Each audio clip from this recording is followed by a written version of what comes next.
Дорогие зрители, добро пожаловать на наш канал. Обезьяна плакала и умоляла о помощи, медленно погружаясь в смертельную ловушку. Вы ни за что не поверите, кто именно ее спас и как разворачивались эти невероятные события. Прямо сейчас напишите в комментариях, где вы находитесь. Нам, правда, очень интересно узнать, из какого вы города или страны. География наших подписчиков всегда поражает. Устраивайтесь поудобнее, наливайте чай. Приятного вам просмотра. Густой непроходимый тропический лес просыпался под звуки тысяч своих обитателей. Самка шимпанзе по имени Мара, опытная и заботливая мать, бесшумно двигалась по краю влажного зеленого лабиринта. Рядом с ней, путаясь в лианах и постоянно отвлекаясь, скакал ее неугомонный детеныш, двухлетний Кито. Мара была для него всем – защитницей, учителем и проводником в этом прекрасном, но безжалостном мире. Она терпеливо обучала его важнейшим навыкам выживания, как по едва уловимому запаху находить самые спелые и сочные плоды дикого инжира, как по шороху листьев распознавать скрытую угрозу в виде леопарда или ядовитой змеи, и как контролировать свои эмоции, чтобы невинные игры с сородичами не переросли в опасный конфликт. Каждое утро их маршрут пролегал мимо старой речной заводи. Это было завораживающее, но жутковатое место. Неподвижная, словно зеркало, поверхность темной воды отражала багрово-золотой рассвет, пробивающийся сквозь плотный купол джунглей. Влажный и тяжелый воздух был густо пропитан терпким ароматом гниющих листьев, влажного мха и дурманящим запахом цветущих ночных орхидей. Кита обожал эти утренние прогулки. Ему нравился землистый запах мокрой коры, тихое бульканье воды, омывающие узловатые корни гигантских деревьев, и пронзительные, эхом разносящиеся крики ярких лесных птиц, турака и птиц-носорогов, перекликающихся высоко над кронами. Лес казался ему одной большой игровой площадкой, полной чудес и загадок. Одним особенно душным, безветренным утром, когда влажность достигала своего предела, малыш Кита заметил стайку невероятно красивых, блестящих жуков-златок. Их панцири переливались на солнце сапфировым и изумрудным светом. Смеясь своим отрывистым по-детски звонким криком, он помчался за ними. Жуки полетели в сторону мелкого заболоченного участка у старой заводи. Туда, где мутная вода едва заметно дрожала от каждого дуновения ветра, скрывая под собой вязкое дно. Мара отвлеклась буквально на секунду. Она нашла крупный созревший плод хлебного дерева и проверяла его на прочность. Но когда она подняла голову, привычного силуэта детеныша рядом не оказалось. Материнское сердце мгновенно сжалось от первобытной тревоги. Бросив еду, она бесшумно, но стремительно двинулась по мягким отпечаткам крошечных лап на влажной податливой почве. Она слышала, как вода тихо хлюпает о вязкий берег и как где-то вдалеке тревожно вспархивают испуганные птицы. Выбежав к прогалине, она увидела Кита. Малыш весело плескался у самого края коварной трясины, пытаясь поймать улетевших насекомых. Инстинкт самосохранения Мары был подавлен паникой за ребенка. Она поспешила к нему слишком быстро, совершив роковую ошибку. Не рассчитала скользкую, покрытую многолетним слоем ила поверхность берега. Ее длинные сильные руки и ноги предательски поехали вперед. Потеряв равновесие, тяжелое мускулистое тело Мары с глухим всплеском рухнуло прямо в серо-коричневую холодную жижу. Густая грязь мгновенно сомкнулась вокруг нее, обвив тело, словно тысячи цепких невидимых щупалец. Болото действовало по законам зыбучих песков. Каждая паническая попытка вырваться, каждое резкое движение лишь создавали вакуум, который неумолимо втягивал животное все глубже во тьму. Кита мгновенно замер на краю болота.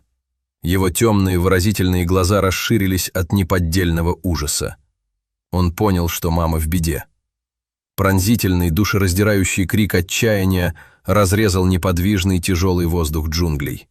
Этот крик услышала их стая. Несколько взрослых шимпанзе, включая крупного доминантного самца, выглянули из плотной листвы. Они настороженно всматривались в происходящее. Однако законы дикой природы суровы. Генетический страх перед зыбкой почвой и мертвой водой оказался сильнее эмпатии и социальных связей. Поняв, что ничем не могут помочь, не рискуя собственными жизнями, сородичи глухо заухкали и быстро скрылись в спасительной тени деревьев, бросив Мару на произвол судьбы. Солнце поднималось все выше в зенит, безжалостно раскаляя влажный воздух. Полуденный зной лег на болото тяжелым, удушливым покрывалом. Мать и детеныш остались абсолютно одни среди монотонного гудения москитов и гнетущей зловещей духоты. Время тянулось невыносимо медленно, так же вязко, как сама грязь, сковавшая Мару.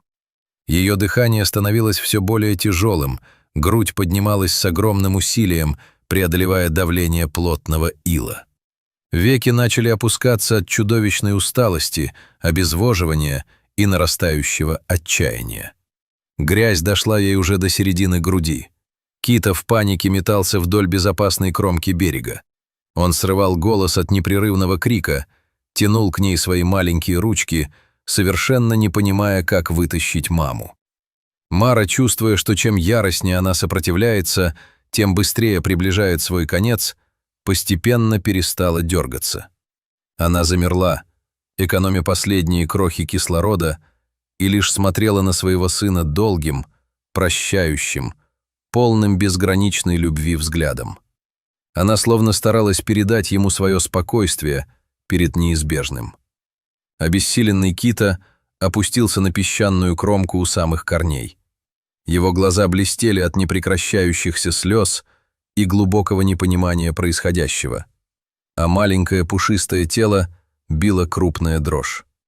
Мара медленно моргнула, будто говоря, что все хорошо, и в изнеможении закрыла глаза. И вдруг сквозь монотонный стрекот цикад издалека донесся совершенно непривычный для этих мест звук. Это был низкий, ровный гул мощного дизельного двигателя. Звук нарастал, вспугивая стаи попугаев с верхушек деревьев. Кита вздрогнул. Он насторожил свои большие уши и, словно почувствовав единственный крошечный шанс на спасение, резко вскочил на ноги.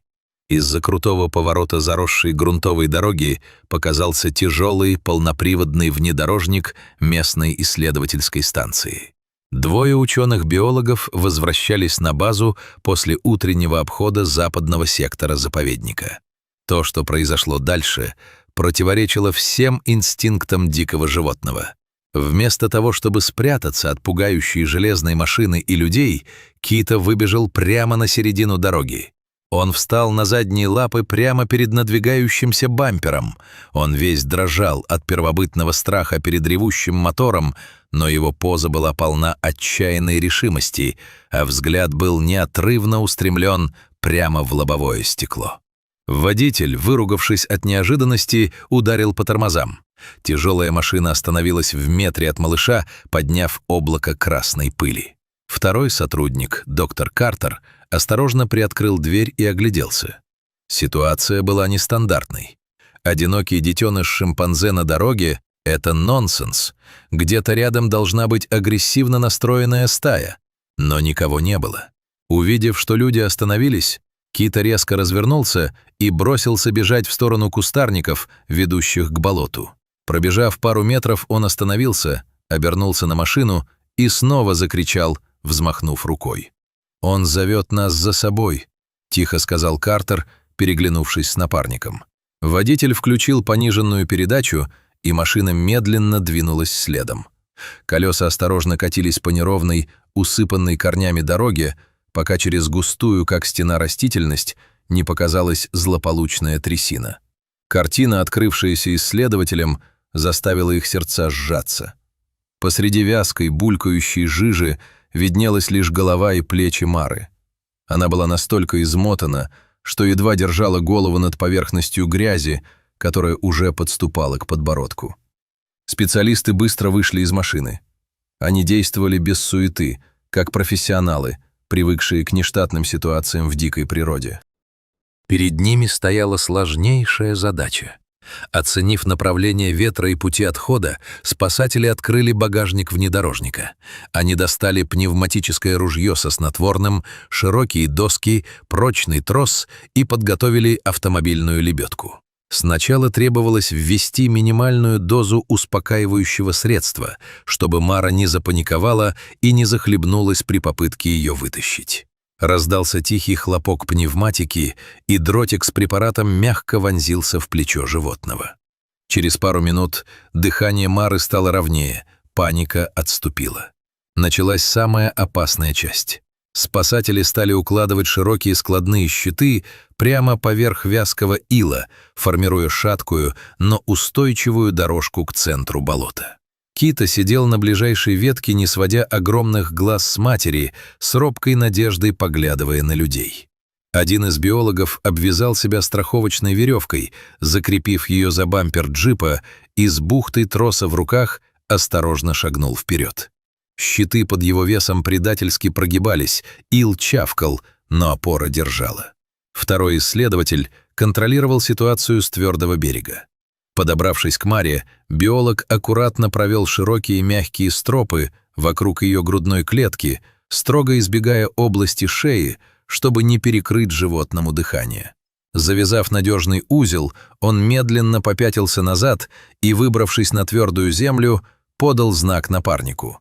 Загудел мотор, включился механизм лебедки. Трос начал натягиваться, звеня от напряжения. Грязь не хотела отдавать свою добычу, но техника оказалась сильнее. Миллиметр за миллиметром тело Мары начало освобождаться из липкой хватки. Спустя 5 томительных минут она оказалась на твердой, спасительной земле. Мара была без сознания. Биологи быстро достали канистры с питьевой водой и начали бережно обливать обезьяну, смывая толстый панцирь засыхающей грязи с ее шерсти. Они проверили пульс и дыхание. Рядом с ее головой они заботливо положили связку спелых бананов, чтобы знакомый запах снизил стресс при пробуждении. Затем ученые отступили к машине и стали ждать. Прошло около 15 минут. Грудь Мары вдруг поднялась глубже, пальцы едва заметно шевельнулись, веки дрогнули и с усилием приоткрылись. Ее взгляд сфокусировался на маленьком комочке шерсти неподалеку. Кита издал радостный вскрик и стрелой бросился к ней, крепко обхватив за шею. Мара издала низкий, глубокий звук абсолютного облегчения. Люди у машины тепло улыбнулись, понимая, что стали свидетелями настоящего чуда. Почувствовав возвращение сил, Мара заметила бананы, пошатываясь, подтянула их к себе и начала жадно есть вместе с Кита. Во время еды она бросала задумчивые взгляды в сторону людей, словно осознавая, что они оказались ее спасителями. Немного восстановив силы, самка уверенно поднялась на лапы. Она посмотрела в глубину леса и приняла решение уходить. Но перед тем, как скрыться в зарослях, Мара и Кита одновременно обернулись. Их взгляды встретились с глазами людей. В этом безмолвном обмене была связь двух совершенно разных видов, объединенных состраданием. Ученые с облегчением смотрели им вслед, зная, что этот день они прожили не зря. Дорогие зрители, что вы думаете об этой поразительной истории? Согласны ли вы, что животные способны на глубокие эмоции и осознанную благодарность? Расскажите, пожалуйста, свое мнение в комментариях. Мы читаем каждый из них. А если это видео затронуло ваше сердце, обязательно ставьте лайк, делитесь им с друзьями и подписывайтесь на наш канал, чтобы не пропустить новые невероятные истории спасения из дикой природы. До новых встреч!